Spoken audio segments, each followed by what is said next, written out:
Welcome students, তোমরা দেখছো তোমাদের সকলের প্রিয় ডিএম কোচিং উইথ দেবারতী। আমি তোমাদের এডুকেটেড দেবারতী ম্যাম। আজকে আমরা Indian tax structure and public finance নিয়ে এই ভিডিওতে ডিটেলে অ্যানালাইসিস করব, উইথ ডিটেল ডেসক্রিপশন হবে। এবং এই চ্যানেলে কিন্তু প্রিভিয়াস ভিডিও যারা তোমরা এখনও দেখোনি তারা অবশ্যই কিন্তু আমার চ্যানেল প্লেলিস্টে চলে যাও এবং সেখানে তোমরা পেয়ে যাবে নিতিন সিংহানিয়ার যে ইন্ডিয়ান ইকোনমি সিরিজ, সেই প্লেলিস্টে গিয়ে কিন্তু প্রিভিয়াস সমস্ত ভিডিও তোমরা ভিজিট করে এসো। প্রিভিয়াস সমস্ত চ্যাপ্টার্সগুলো অলরেডি কমপ্লিটেড হয়ে গেছে, আমাদের প্লেলিস্টে সে সব কিছু রয়েছে। এছাড়াও বলে রাখি যে ইন্ডিয়ান অ্যানসিয়েন্ট হিস্ট্রি এবং মেডিয়াভেল হিস্ট্রির যে সিরিজ সেটাও আমরা কন্টিনিউ করছি আমাদের এই চ্যানেলে, যেটা পুনাম দালাল দহিয়া যে বইটি রয়েছে সেই বইটাকে ফোকাস করে তৈরি হচ্ছে। ঠিক আছে, তো আজকে আমরা শুরু করছি ইন্ডিয়ান ট্যাক্স স্ট্রাকচার এবং পাবলিক ফাইন্যান্স।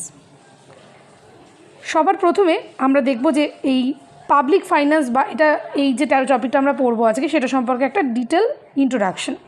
দেখো, public finance is the concept of that includes all the matters connected to receipts and payments and expenditure public মানি। অর্থাৎ আমাদের এখানে পাবলিক মানি কথাটা খেয়াল রাখতে হবে। পাবলিক এক্সপেন্ডিচার নিয়ে ট্যাক্সের কথা যখনই তুমি পড়বে তখনই পাবলিক এক্সপেন্ডিচারের একটা বিশেষ কিন্তু ইনভলভমেন্ট থাকবে।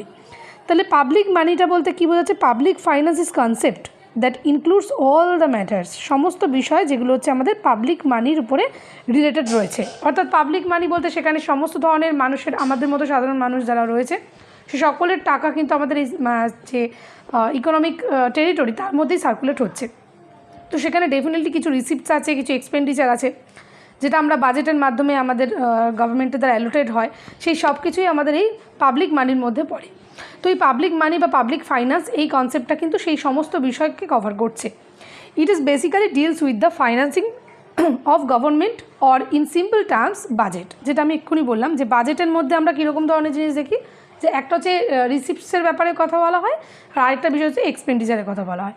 অর্থাৎ এই সব কিছু মিলিয়েই, অর্থাৎ তোমার একটা মানুষের ক্ষেত্রেও যদি তুমি বলি একটা আর্নিংয়ের ক্ষেত্রে তোমার কতটা রিসিপ্ট আর্ন হচ্ছে এবং কতটা তুমি খরচ করছো, সব কিছুই হচ্ছে তোমার টোটাল যে ফাইন্যান্স, সেটাই হচ্ছে ক্ষেত্রে বাজেটের মতো, সেটাকে আমরা পাবলিক ফাইন্যান্স বলে থাকি।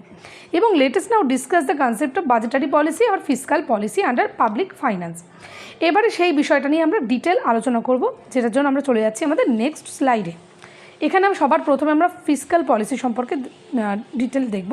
দেখো, প্রিভিয়াস ভিডিও যখন ইনফ্লেশন পড়েছিলাম তখন একটা জিনিস কিন্তু আমরা খেয়াল করেছিলাম যে ফিসকাল পলিসি শুধুমাত্র আমাদের গভর্নমেন্ট অফ ইন্ডিয়া দ্বারাই রেগুলেটেড হয়, এটা কিন্তু আরবিআইয়ের ক্ষেত্রে হয় না। আরবিআই শুধুমাত্র দেখে monetary policy.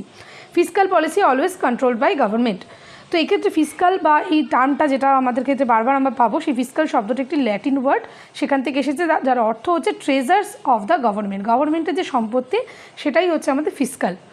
Fiscal policy refers to the segment of national income policy which is primary concern with the steering the important parameters of an economy through changes in receipt and expenditure. যেটা বললাম, দেখো central গভর্নমেন্টের budget বলতে আমরা সেই receipt এবং expenditure এই দুটো বিষয়কে মিলিয়েই আমরা কিন্তু পাচ্ছি। তো এক্ষেত্রেও সেই ব্যাপারটা সেরকমই, যে এই ফিসকাল পলিসির কথা যখনই আমরা বলবো তখন সেই ন্যাশনাল ইনকাম পলিসি, অর্থাৎ গভর্নমেন্টের যে আর্নিং হচ্ছে এবং সেখান থেকে গভর্নমেন্ট কি অ্যালোকেশন করছে কোন কোন খাতে, সেই সবগুলোকে মিলিয়েই আমরা এই ফিসকাল পলিসিটাকে ডিটেলে বুঝবো। এই ফিসকাল পলিসির বেশ কিছু অবজেক্টিভ রয়েছে। দেখো, to achieve higher rate of economic growth, definitely fiscal policy কিসের জন্য ইমপ্লিমেন্ট করা হয়? যাতে আমাদের ইকোনমি ডেভেলপ করে, তাই তো? তো হায়ার গ্রোথ রেট আমাদের এখানে একদম ডিজায়ারেবল একটা অবজেক্টিভস। এরপরে রয়েছে প্রাইস স্টেবিলিটি। দেখো, এই ইনএকুয়ালিটিটাকে ম্যানেজমেন্ট করার জন্য কিন্তু এই ফিসকাল পলিসি বা বাজেট এই সমস্ত কিছু অ্যালোকেট হয়। অর্থাৎ আমাদের যে ইনএকুয়ালিটি রয়েছে, আমরা যখন ইনএকুয়ালিটি পড়েছিলাম তখন কী দেখেছিলাম যে পুয়ার এবং রিচ এই দুই ধরনের মানুষের মধ্যে যাতে সমতা ফিরে আসে, সেটাই আমাদের একমাত্র এজেন্ডা, একমাত্র অবজেক্টিভস। তো সেটাকেই মেন ফোকাস আমাদের অলওয়েজ রাখতে হয়। আমাদের মানিটারি এবং ফিসকাল পলিসি বোথ দুটো ক্ষেত্রে আমাদের এটা মাথায় রাখতে হয় যে price stability always should be maintained in our economic territory. ঠিক আছে, রিডিউস ইনএকুয়ালিটি, এই ইনএকুয়ালিটি এবং প্রাইস স্টেবিলিটি ডেফিনেটলি এটা হচ্ছে কোরিলেটেড, যেটা আমি এক্ষুনি বললাম যে আমাদের এই দুটোর ক্ষেত্রেই একই সঙ্গে পরিপূরক। কারণ হচ্ছে ইনএকুয়ালিটি কমলেই প্রাইস স্টেবিলিটি আসলে ইনএকুয়ালিটি কমবে, ঠিক আছে, আবার ইনএকুয়ালিটি কমলেই অটোমেটিক্যালি প্রাইস স্টেবিলিটিও আসবে। ঠিক আছে, তো এই হলো আমাদের ফিসকাল পলিসির বেসিক তিনটে অবজেক্টিভস। এবারে কম্পোনেন্টস অফ ফিসকাল পলিসি, এই যেটা আমরা এখন পড়বো তার মধ্যে কী কী জিনিস রয়েছে। দেখো, এটা মূলত আমরা তিনটে টপিক পাই, তিনটে অ্যাসপেক্টসে এটা চিন্তাভাবনা করি। সবার প্রথম যেটা হচ্ছে government receives, that is money received by the government. অর্থাৎ গভর্নমেন্ট রিসিভস বলতে কী বোঝাচ্ছে, যে কোন ধরনের মানে একটা বিপুল পরিমাণে টাকা, এটা গভর্নমেন্ট বা ন্যাশনাল ওয়াইড যখন তুমি চিন্তা করবে তখন সেটা নট আ স্মল অ্যামাউন্ট, এটা অনেক বড় অ্যামাউন্টের ক্ষেত্রে হয়। তো এই money received by the government অর্থাৎ গভর্নমেন্টের কি আর্নিং হচ্ছে, that is part of government receives. এবং government expenditure, that is money spend by the government. খুব সিম্পল, কারণ আমরা খরচের খাতায় যা রাখি সেটা হচ্ছে গভর্নমেন্টের এক্সপেন্ডিচার। এছাড়া কিছু আরেকটা থার্ড পয়েন্ট রয়েছে, সেটা হচ্ছে পাবলিক ডেপ্ট, অর্থাৎ পাবলিকের জন্য যে সমস্ত কিছু এক্সপেন্ডিচার, ধরো অনেক ক্ষেত্রে গভর্নমেন্ট অনেক ধরনের মানে লোন নেয়, সেগুলোকে আবার রিপে করতে হয়, এই ধরনের জিনিসগুলো করা হয়। তার কারণ হচ্ছে আমাদের এখানে ফিসকাল পলিসিটা যাতে সুন্দর করে ম্যানেজমেন্ট করা যায়, ঠিক আছে। তো পাবলিক ডেপ্ট হচ্ছে অলসো পার্ট অফ ফিসকাল পলিসির মেন 3টে কম্পোনেন্টের মধ্যে একটা। In the process of fiscal policy, a country may run into either circular deficit or balance deficit. দেখো এক্ষেত্রে আমাদের একটা যখন একটা ফিসকাল পলিসি রান করা হয় কোনো একটা কান্ট্রিতে, তখন ডেফিনেটলি একটা আমাদের কি বলবো, আমাদের যে ব্যালেন্সড বাজেট সেটা অবশ্যই ফলো করা হতে হবে। কারণ ব্যালেন্স বাজেট বলতে আমরা কি বোঝাচ্ছি, যে যখন এক্সপেন্ডিচার এবং রেভিনিউ দুটোর মধ্যে একটা ব্যালেন্স থাকে, অর্থাৎ যদি তোমার প্রচুর পরিমাণে রেভিনিউ আর্ন হয় কিন্তু প্রপারলি এক্সপেন্ডিচার না হয়, তাহলে সেক্ষেত্রে আমাদের মানে যে টেরিটরি রয়েছে আমাদের মতো সাধারণ মানুষ, তাদের ডেভেলপমেন্টের ওয়ার্কের কম ঘাটতি হবে, কারণ খরচ কম করছে গভর্নমেন্ট, সেক্ষেত্রে ঘাটতি হবে। আবার সেটাও ঠিক যে সেই জন্য অলওয়েজ ডিজায়ারেবল একটা বাজেট হচ্ছে ব্যালেন্সড বাজেট, ঠিক আছে। তো এটা হচ্ছে কম্পোনেন্টস অফ ফিসকাল পলিসির একটা main agenda. All the receipts of and expense, এটা বোধহয় একটু স্পেলিং এরর হয়েছে, যাই হোক, the government is credited to and debited হবে, এটা not debit, from the consolidated fund of India, contingency fund এবং পাবলিক অ্যাকাউন্ট। দেখো এখানে আর কিছুই না, বলতে চাইছে যেটা হচ্ছে আমাদের এখানে যা কিছু রেভিনিউ আর্নিং প্লাস এক্সপেন্ডিচার হবে, এই দুটো মিলিয়ে যেটা আমাদের বাজেট, সে সব কিছু অ্যালোকেশন হবে কিন্তু আমাদের কনসোলিডেটেড ফান্ড, কন্টিজেন্সি ফান্ড এবং পাবলিক অ্যাকাউন্ট অফ ইন্ডিয়া। অর্থাৎ আমাদের এখানে যে 3টে অ্যাকাউন্ট আছে, আমাদের পলিটিক্স ক্ষেত্রে আমরা এটা পড়েছি, এটা হচ্ছে এই জন্যই বলা হচ্ছে যে এই 3টে ফান্ডের মধ্যে সমস্ত কিছু অ্যালোকেশন কিন্তু এই 3টে ফান্ডের মধ্যে ডিস্ট্রিবিউট হয়, ঠিক আছে। এবারে আমরা দেখব যে গভর্নমেন্ট রিসিপ্টস, এই গভর্নমেন্ট রিসিপ্ট যেটা একটু আগে ফার্স্ট পয়েন্টে পড়লাম আমরা, সেইটাই দেখছি। গভর্নমেন্ট রিসিপ্টসের একটা চার্ট দিয়ে আমরা দেখব, যেই চার্টের একদম প্রথমে রয়েছে দেখো রেভিনিউ রিসিপ্টস এবং এই পাশে রয়েছে ক্যাপিটাল রিসিপ্ট। দু ধরনের রিসিপ্ট হয়, অর্থাৎ গভর্নমেন্ট যা কিছু রোজগার করে, গভর্নমেন্টের যা আর্নিং হয়, সেটাকে দুটো ক্যাটাগরিতে আমরা ভাগ করতে পারি, একটা হচ্ছে রেভিনিউ রিসিপ্টস, আরেকটা হচ্ছে আমাদের ক্যাপিটাল রিসিপ্টস। তো রেভিনিউ রিসিপ্টস মানে কী বোঝাচ্ছে এবং ক্যাপিটাল বলতে কী বোঝাচ্ছে একটু দেখে নেওয়া যায়। প্রথমে বলছে দেখো receipt more than once or regular in nature, খুব রেগুলারলি যেটা আর্নিং কন্টিনিউয়াসলি আসতে থাকে গভর্নমেন্টের কাছে, সেটা হচ্ছে রেভিনিউ। এবং একমাত্র একবারই অ্যাট এ টাইম একবারই যেটা কালেক্ট হয় গভর্নমেন্টে, সেটা হচ্ছে ক্যাপিটাল রিসিপ্টস। এর মধ্যে কিছু ক্যাটাগরি আছে। রেভিনিউ অর্থাৎ যেটা রেগুলার ওয়াইজে গভর্নমেন্টের আর্নিং হয়, সেটার মধ্যে অন্যতম হচ্ছে ট্যাক্স রেভিনিউ, এবং আরেকটা ক্যাটাগরি হচ্ছে নন ট্যাক্স রেভিনিউ। ট্যাক্স রেভিনিউকে দুটো ভাগে ভাগ করা যায়, একটা হচ্ছে ডাইরেক্ট ট্যাক্স এবং একটা ইনডাইরেক্ট ট্যাক্স, এগুলো তো আমরা ডিটেল পড়বই পরে। এবং নন ট্যাক্স রেভিনিউর মধ্যে কী বলছে, ফি, লাইসেন্স, পারমিট, ধরো যে সমস্ত হয় না যে ট্রাফিক পুলিশরা আটকেছে, কোনো লাইসেন্সের অভাব হয়েছে, সেখান থেকে কিছু কালেকশন হলো, তো সেগুলো হচ্ছে সাডেন হয়, সেটার মধ্যে কোনো নন ট্যাক্স রেভিনিউ বলে সেটাকে। তো ট্যাক্স হচ্ছে তোমার শিডিউলড এবং পার্সেন্টেজ দ্বারা ক্যালকুলেট হবে, এবং যেটা ফিক্সড সেটা হচ্ছে ট্যাক্স রেভিনিউ। সেটা দু ধরনের হয় আমরা দেখলাম, ডাইরেক্ট এবং ইনডাইরেক্ট। এবং নন ট্যাক্স রেভিনিউ হচ্ছে সেই সমস্ত ফিস, পেনাল্টিজ, লাইসেন্স, পারমিটস, এই সবের মাধ্যমে যে ধরনের আর্নিং গভর্নমেন্টের হচ্ছে, ঠিক আছে। এবারে আসবো আমরা এই ক্যাপিটাল রিসিপ্টস। এই ক্যাপিটাল রিসিপ্টস হচ্ছে রিকভারি লোনস, ডিসইনভেস্টমেন্টস এবং বরোয়িং আদার লায়াবিলিটিস। অর্থাৎ ক্যাপিটাল যেটা ব্যাপারটা আমরা কি বুঝলাম, যে অ্যাট এ টাইম একবারই হবে এই আর্নিং, বারবার রেকারিং কোনো আর্নিং হবে না গভর্নমেন্টের। সেক্ষেত্রে একমাত্র হচ্ছে রিকভারি অফ লোন, যখন কোনো লোনকে রিপে করে মানে ফিক্স করে দেওয়া হয়, সেখান থেকে আর্নিং হচ্ছে, মানে ধরো কোনো ইন্টারেস্ট পাচ্ছে গভর্নমেন্ট, সেই লোনটা রিকভারি হলো, বা কোনো এনপিএ, নন পারফর্মিং অ্যাসেটকে রিকভারি করা সম্ভব হলো, ব্যাপারটা সেরকম। ডিসইনভেস্টমেন্ট মানে খানিকটা তোমরা জানো নিশ্চয়ই, সেটা হচ্ছে যে খুব পরিচিত সময়, তৎকালীন সময় এখন খুবই পরিচিত এই ওয়ার্ডটা, সেটা হচ্ছে যে আমাদের যখন গভর্নমেন্ট তার কোনো শেয়ার হোল্ডিং কোনো প্রাইভেট এন্টিটির কাছে বিক্রি করে, সেল করে, এর মাধ্যমে এটা প্রাইভেট ওনারশিপ হয়ে যায়, এবং এটাকেই আমরা ডিসইনভেস্টমেন্ট বলি। যদিও ডিসইনভেস্টমেন্ট অলওয়েজ তোমার মানে পাবলিক সেক্টরটাকে প্রাইভেটে কনভার্ট হয়ে যাচ্ছে, অলওয়েজ সেটা হয় না, ডিপেন্ডস অন তোমার পার্সেন্টেজ অফ শেয়ার, যে গভর্নমেন্ট হতে পারে 90% শেয়ার হোল্ড করছে, তখনও সেটা পাবলিক 20% ডিসইনভেস্টমেন্ট করলো, তখনও সেটা পাবলিক সেক্টরই থেকে গেল, বাট 20%টা তোমার শেয়ার হোল্ডিং হয়ে গেল তোমার কোনো প্রাইভেট সেক্টরে, তাই তো? তো এই ধরনের ডিসইনভেস্টমেন্ট কিন্তু হয়। তো এই ধরনের ডিসইনভেস্টমেন্ট ছাড়াও যেটা রয়েছে সেটা হচ্ছে বরোয়িং অ্যান্ড আদার লাইবিলিটিস। এবার বরোয়িং লাইবিলিটিস বলতে সিম্পল জিনিস, সেটা হচ্ছে ধরো কোনো লোন নিচ্ছে, সেটা ইন্টারেস্ট পেমেন্ট করছে, বা কোনো লোন দিয়েছে সেখান থেকে ইন্টারেস্ট পাচ্ছে, তো সেই ধরনের আর্নিংগুলো ফিক্সড রিটার্নে অর্থাৎ অ্যাট এ টাইম একবারই হতে পারে, সেটা কোনো রেগুলার রেভিনিউ জেনারেট করে না।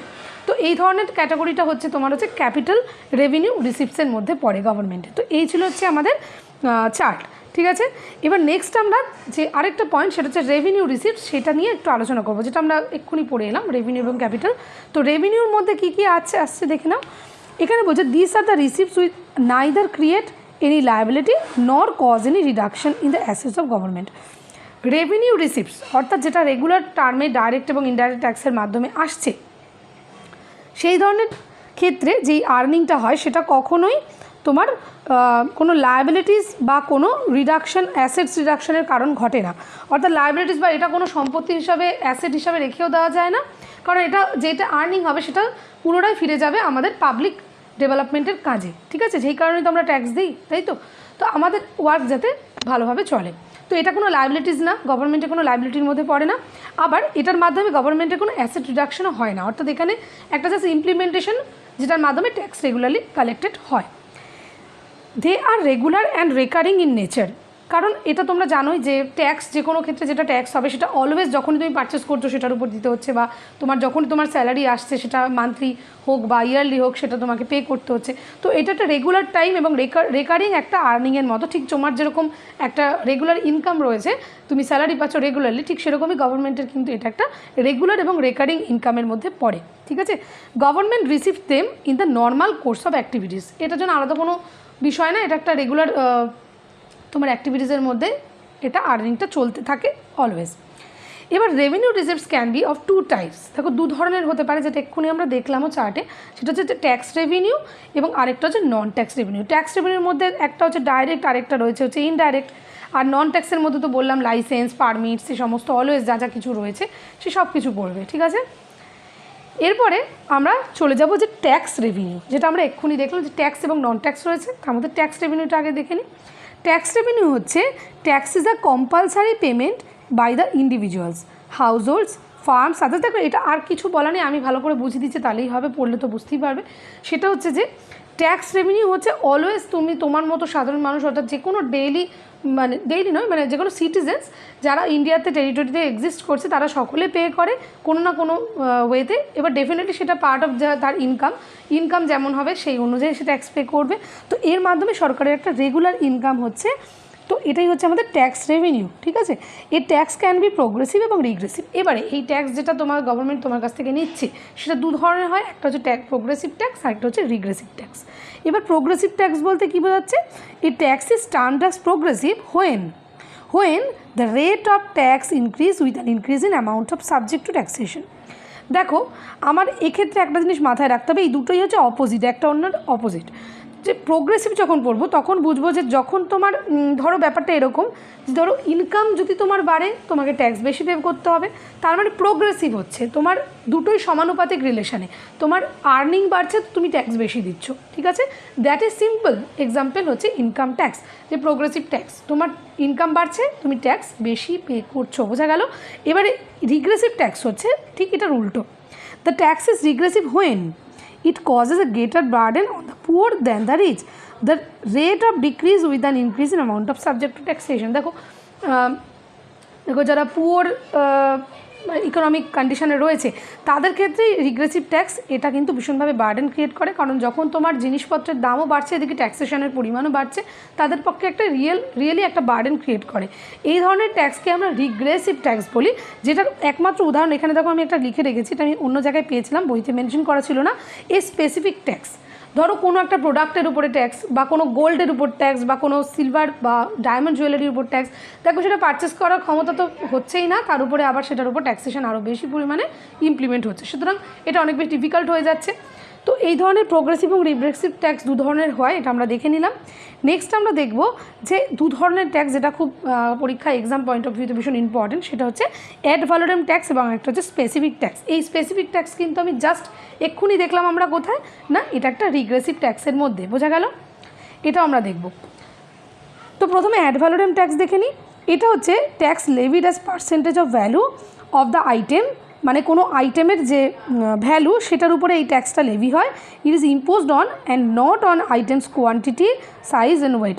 দেখো অনেক আইটেম, ধরো একটা ব্রেড বা কোনো একটা এমন জিনিস, সেটার ওয়েটের উপরে মেজার করে হয় না এই অ্যাড ভ্যালোরেম ট্যাক্স, শুধুমাত্র সেই আইটেমটার উপরেই যে ভ্যালু তার উপরে ইম্পোজ হয় এই অ্যাড ভ্যালোরেম ট্যাক্স, কিন্তু not imposed on the items of size, weight এবং other factor. GST, custom duty etcetera example of ad valorem tax. It is most important, start দিয়ে রাখো। দেখো জিএসটি, কাস্টম ডিউটি এগুলো কি তোমরা কখনো শুনেছো যে সেই কত কোনো ব্রেডটা কত বড় সেটার উপর, সেই ওজনের উপর ভিত্তি করে কি কতটা কোয়ান্টিটিতে সেটা যাচ্ছে সেটার উপর ট্যাক্স ইমপ্লিমেন্ট হচ্ছে, তা তো না। এটা হচ্ছে শুধুমাত্র সেই সমস্ত প্রোডাক্টের যে ভ্যালু, সেই দামের উপরে ভিত্তি করেই কিন্তু এই অ্যাড ভ্যালোরেম ট্যাক্সটা ইমপ্লিমেন্ট হয়। এটার এক্সাম্পল ভীষণ ইম্পর্টেন্ট, সেটা হচ্ছে জিএসটি এবং কাস্টম ডিউটিস। এগুলো হচ্ছে আমাদের অ্যাড ভ্যালোরেম ট্যাক্সের উদাহরণ। স্পেসিফিক ট্যাক্স হচ্ছে unlike ad valorem tax when the tax is levied on the commodity on the basis of its unit size. ঠিক এটার উল্টো, যখন তোমার কোনো প্রোডাক্টের ওজন কত, সেটা কতটা পরিমাণে আসছে কিনছো তুমি, সেটার উপরে হয়, তখন সেটা হয়ে যাবে স্পেসিফিক ট্যাক্স। সুতরাং এটার উপরে ট্যাক্স যখন ইমপ্লিমেন্ট বেশি হয়, তখন পুয়ার ইকোনমিক কন্ডিশনে থাকা মানুষদের পক্ষে কিন্তু সেই প্রোডাক্টটা পারচেস করা খুব ডিফিকাল্ট হয়ে যায়, যেটা আমরা এক্ষুনি দেখে আসলাম যে রিগ্রেসিভ ট্যাক্সের যে ডেফিনেশন সেটার সঙ্গে সিমিলার। সুতরাং আমরা এখানে দেখতে পাচ্ছি যে স্পেসিফিক ট্যাক্স হচ্ছে ইউনিট, সাইজ, ওয়েট এগুলোর উপর ডিপেন্ড করে তার উপরে ইমপ্লিমেন্টেশন হয় হচ্ছে এই ট্যাক্সের। সুতরাং এই স্পেসিফিক ট্যাক্স হচ্ছে একটা রিগ্রেসিভ ট্যাক্স, এবং এটা মূলত কিসের উপরে হয়, যে এক্সাম্পল হচ্ছে include excise duty on liquid products. দেখো কতটা পরিমাণ তোমার কোনো অ্যালকোহল ফাউন্ড হয়েছে, সেইটার উপরে একটা ট্যাক্স ইমপ্লিমেন্ট হচ্ছে, কতটা এক্সপোর্ট হচ্ছে, কতটা ইম্পোর্ট হচ্ছে, কতটা কনজিউম হচ্ছে, সেটার উপর একটা ট্যাক্স কিন্তু তৈরি হচ্ছে। তো সেটা হচ্ছে পরিমাণের উপরে ডিপেন্ড করে, সেই জন্য এটা হচ্ছে স্পেসিফিক ট্যাক্স। ঠিক আছে, তো এই হচ্ছে আমাদের দু ধরনের ট্যাক্স আমরা দেখে নিলাম। নেক্সট আমরা দেখব হচ্ছে এই যে আমরা ট্যাক্স রেভিনিউ পড়ছিলাম, সেই ট্যাক্স রেভিনিউ দুটো পড়েছিলাম, একটা হচ্ছে ডাইরেক্ট ট্যাক্স, একটা হচ্ছে ইনডাইরেক্ট ট্যাক্স। তো এটা একটা ইনিশিয়েট করে রাখি ইন্ডিভিজুয়ালি, এটা একটা ডিটেল টপিক, সেটার মধ্যে ইন্ডিভিজুয়ালি আলাদা করে দেখতে হবে যে ডাইরেক্ট ট্যাক্স কী, ইনডাইরেক্ট ট্যাক্স কী, তো সেই সব কিছু দেখতে হবে। তো আজকে আমরা প্রথমে একটা বেসিক স্টার্ট শুরু করে নিতে চাইছি, যেটা হচ্ছে ইনডাইরেক্ট ট্যাক্স এবং ডাইরেক্ট ট্যাক্সের মধ্যে যে ডিফারেন্সিয়েশন, কোন কোন ক্ষেত্রে ডিফারেন্স পাবে। দেখো মিনিংয়ে ডিফারেন্স পাবে। ডাইরেক্ট মানে কি বলছে, যেটা তুমি সরাসরি গভর্নমেন্টকে পে করছো, তাই তো। ডাইরেক্ট তোমার থেকে কালেক্টেড হচ্ছে এবং লেভিড হচ্ছে তোমার উপরেই, তোমার থেকে কালেক্ট হচ্ছে, দ্যাট মিনস ডাইরেক্ট ট্যাক্স। এরপরে হচ্ছে ইনডাইরেক্ট ট্যাক্স, হচ্ছে তুমি ইনডাইরেক্ট, অর্থাৎ তুমি ডাইরেক্টলি গভর্নমেন্টকে পে করছো না, ডাইরেক্টলি তোমার উপর লেভিড হচ্ছে না, তুমি কয়েকজন মারফত ঘুরে সেই টাকাটা কিন্তু পে হচ্ছে। এক্সাম্পল দিলে আরও ব্যাপারটা ক্লিয়ার হবে, বলছি। Falls on the same person, যেটা বললাম ডাইরেক্ট ট্যাক্স একই ব্যক্তির উপরে ইমপ্লিমেন্ট হয়, এবং falls on the different person for the indirect tax. Example হচ্ছে income tax, corporate tax, property tax. দেখো ইনকাম ট্যাক্স বললেই তুমি খুব সিম্পলি বুঝতে পারবে। দেখো তোমার উপর যা স্যালারি হচ্ছে, তোমার আর্নিং হচ্ছে, তার উপরে তুমি ট্যাক্স পে করছো, রাইট। এবার ট্যাক্স যে পে করছো, সেই ট্যাক্সটা কিন্তু পুরোপুরিভাবে তোমার উপরেই লেভিড হচ্ছে, অর্থাৎ তোমার স্যালারির উপরে যে ট্যাক্স, সেটা তোমার বাবার থেকে কালেক্ট করা হবে না বা তোমার ভাইয়ের থেকে কালেক্ট করা হবে না, শুধুমাত্র তোমার জন্যই সেটা কালেক্ট করা হবে। সুতরাং এক্ষেত্রে ইনকাম ট্যাক্স হচ্ছে ডাইরেক্ট ট্যাক্স, ঠিক আছে। এবং GST, excise duty, custom duty. জিএসটির ক্ষেত্রে তুমি এক্সাম্পল নিতেই পারো ইনডাইরেক্ট ট্যাক্সে, সেটা কীরমভাবে বুঝবে। দেখো জিএসটি আমরা যখন পড়বো, কিছুটা তো পড়েওছো নিশ্চয়ই, ডেফিনেটলি আমি আগের ইয়েতে দেখিয়েওছি, বলেওছিলাম ভিডিওতে। তো মেনলি জিএসটি কী হয়, অনেকগুলো স্টেজের দ্বারা যায়, মানে একটা প্রোডাক্ট ফ্যাক্টরি থেকে যখন কনজিউমার তোমার কাছে আসবে, তার মাঝখানে অনেকগুলো ধাপ রয়েছে, সেই প্রতিটা ধাপে কিন্তু জিএসটি কিন্তু ক্যালকুলেট হতে হতে শুরু করে। আলটিমেটলি জিএসটি দুটো ভাগে ভাগ হয়, একটা স্টেট জিএসটি, একটা সেন্ট্রাল জিএসটি, এগুলো তোমরা কিছুটা হলেও জানো। তো সেই জিএসটি কিন্তু ইনডাইরেক্ট, অর্থাৎ তোমার উপর ডাইরেক্টলি লেভি হলো না, তো আর তুমি যখন কনজিউম করছো, তোমার পার্টটা তুমি পে করছো ডেফিনেটলি, আর প্রতিটা ধাপে কিন্তু সেই জায়গা থেকে কালেক্ট করা হয়েছে জিএসটিতে, সেই জন্য এটা হচ্ছে ইনডাইরেক্ট ট্যাক্স, ডাইরেক্টলি তোমার উপরে লেভিড হয়নি, ঠিক আছে। এরপরে এফেক্ট অন ইনফ্লেশন ক্ষেত্রে কী হবে, direct tax may help in reducing inflation. Inflation যখন আমরা পড়েছিলাম তখন দেখেছিলাম যে মার্কেটে যাতে মানি ফ্লোটাকে কন্ট্রোল হয় সেজন্যই অলওয়েজ মেজারমেন্ট করা হয়, তার জন্য একটা ফিসকাল মেজারও একটা ইম্পর্টেন্ট ভূমিকা। আর ফিসকাল মেজারের মধ্যেই তোমরা এখন পড়ছো হচ্ছে ট্যাক্স রেভিনিউ, অর্থাৎ গভর্নমেন্ট কীভাবে ফিসকাল মেজারমেন্ট করে, ফিসকাল পলিসি করে, টোটালি ডিপেন্ডেন্ট অন ট্যাক্স।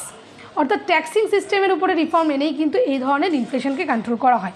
সেখানে আমরা যখন দেখব যে ডাইরেক্ট ট্যাক্স, তখন দেখব যে ইনফ্লেশনকে কন্ট্রোল করার জন্য কিন্তু বিশেষভাবে ভূমিকা পালন করে ডাইরেক্ট ট্যাক্স, কিন্তু ইনডাইরেক্ট ট্যাক্স কিন্তু ইনফ্লেশনকে প্রমোট করে। কেন?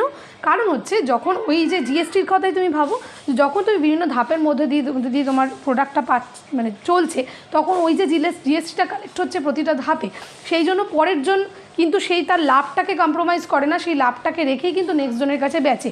অর্থাৎ সেও জানে আমাকে জিএসটি দিতে হবে প্লাস তার নিজস্ব প্রফিট, সেটার জন্য একটা নিজস্ব সেলফ ইন্টেনশন কাজ করে, সেই জন্য কিন্তু প্রোডাক্টের দাম বাড়তে পারে, that will creates inflation. But যদি তুমি ইনডাইরেক্ট ট্যাক্সের বদলে ডাইরেক্ট ট্যাক্স বলো, তাহলে কিন্তু তোমার কাছে ডাইরেক্ট তোমার আর্নিংয়ের উপরে ইমপ্লিমেন্ট হচ্ছে, তার মানে মাঝখানে কোনো থার্ড পার্সন নেই, তুমি এবং গভর্নমেন্ট এই দুজনের মাঝখানে কোনো থার্ড পার্সন নেই। সুতরাং এই জন্য এটা অলওয়েজ রিডিউস ইনফ্লেশন। ঠিক আছে, এই ছিল আমাদের যে টাইপস অফ ইনফ্লেশনের দুটো পার্ট। এবার আমরা ইন ডিটেল দেখব নেক্সট ভিডিওতে ডাইরেক্ট ট্যাক্স এবং পরপর দেখে নেব ইনডাইরেক্ট ট্যাক্স। এগুলো সব ডিটেল টপিক, খুব ভালো করে বুঝতে হবে, তোমরা কিন্তু মন দিয়ে শোনো এবং ভিডিওটা খুব ভালো করে দেখো। যেই জায়গাটা বুঝতে পারবে না বারবার করে রিপিট করে দেখো, আর তবুও যদি কোনো ডাউট থাকে তাহলে অবশ্যই কিন্তু কমেন্ট বক্সে তোমরা জানিও, যাতে আমি সেই জিনিসটা নিয়ে ডিটেলে আবার ডাউট ক্লিয়ারিং ক্লাস নিয়ে আসতে পারি। আর যদি ভিডিওটা খুব ভালো লেগে থাকে তাহলে অবশ্যই কিন্তু চ্যানেলটা সাবস্ক্রাইব করে পাশে থাকা বেল আইকনে অল প্রেস করে রেখো, যাতে এই চ্যানেলে আসা সমস্ত নোটিফিকেশন তোমাদের কাছে সবার আগে পৌঁছে যায়। এছাড়া আরেকটা জিনিস বলে রাখি, এই চ্যানেলের ডিসক্রিপশন বক্সে আমি একটা লিঙ্ক দিয়ে রেখেছি, যেটা হচ্ছে আমাদের এই চ্যানেলের যে টেলিগ্রাম গ্রুপ, সেই গ্রুপের একটা লিঙ্ক, সেই গ্রুপে জয়েন করে থাকতে পারো, যাতে তোমরা ইম্পর্টেন্ট আপডেটস অলওয়েজ তোমাদের কাছে পৌঁছে যাবে। তো আজকের ভিডিওটা আমি এই পর্যন্ত রাখছি, তোমাদের সকলের সঙ্গে দেখা হচ্ছে নেক্সট ভিডিওতে, নেক্সট ক্লাসে নতুনভাবে। ততক্ষণ সকলে টেক কেয়ার অ্যান্ড বাই।